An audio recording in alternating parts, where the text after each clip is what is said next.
ang sample ng swimming pool.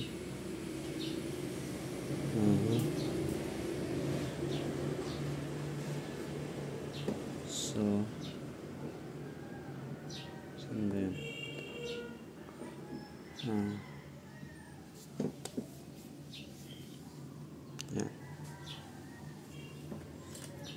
So,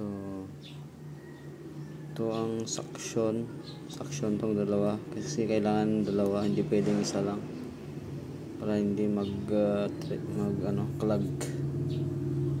Punta dito sa ball valve, papunta sa motor, tapos kukontrolin ng AC breaker. For example, 1/2 horsepower, 750 watts, applicable 30 amperes. Tapos filter, siguro optional to, kung isa lang pwede lang.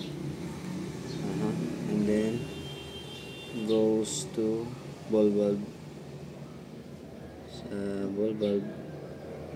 and then check valve, then connection from deep well, connection from commercial water line, and then goes to back to ball.